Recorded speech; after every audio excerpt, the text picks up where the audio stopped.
आज जे उपोषण ज्या कारणासाठी बसले होते त्या उपोषणाच्या जे तुमच्या मागण्या होत्या त्या पंचायत समिती अधिकारी यांनी ज्या लिहून दिलेल्या आहेत लिहून लेखी दिलेले आहेत, मान्य आहेत मला, आणि त्याने कार्यकाळ दिलेला आहे 10 दिवसाच्या आत, म्हणजे सर्व कारवाई चौकशी पूर्ण अहवाल देणार आहेत. तरी 10 दिवसाच्या आत द्यावे, अन्यथा 10 दिवसाच्या बाद आत्मदहनचा इशारा देऊ शकतो. त्या ठिकाणी मागण्या ज्या पद्धतीने लेखी स्वरूपात दिल्याच्या नंतर अमरण उपोषण करते घेऊ हे करा सही घ्यावं लागणार यांनी घेऊन या ठिकाणी आपलं उपोषण उरलेलं आहे. कोणतं गाव आहे? पिंपळगाव येथील काय नाव?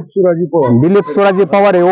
म्हणजे त्याच्या मागण्या किंवा त्याच्या कामाशी निगडीत प्रश्न पंचायत समितीशी निगडीत होते, तर ते त्याला वेळोवेळी माहिती मागून देखील उपलब्ध होत नव्हते, आणि त्याने माहिती उपलब्ध करून द्यायची माहिती दिली आणि ते त्याला मान्य आहे, आणि त्याने उपोषण सोडलं असं सांगितलेलं आहे.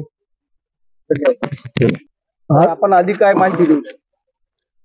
आज जे उपोषण पवार साहेबांनी जे केलेलं आहे त्यांच्या जागेसंदर्भात एक संस्थेची जागा आहे, आणि ते त्या संस्थेच्या जागेमध्ये जे काय अतिक्रमण वगैरे झालेले आहे त्यांनी जे नमुना नंबर 8 मागणी केलेली आहे, त्या अनुषंगाने आम्ही त्या ग्रामपंचायत अधिकारी यांना बोलावून त्यांच्या त्या सर्वे मध्ये जे काय घरं झालेली आहेत किंवा जे काय लोकांनी अतिक्रमण केलेलं असेल ते घरं बांधलेले आहेत त्याचे नमुना नंबर 8 देण्याचे आम्ही ग्रामपंचायतला सूचना दिलेल्या आहेत, आणि त्यांचे मोजमाप जे जागेचं जे मोजणी करायची आहे ते भूमी अभिलेख खात्यांना देखील पत्र देण्यासाठी सूचना दिलेल्या आहेत.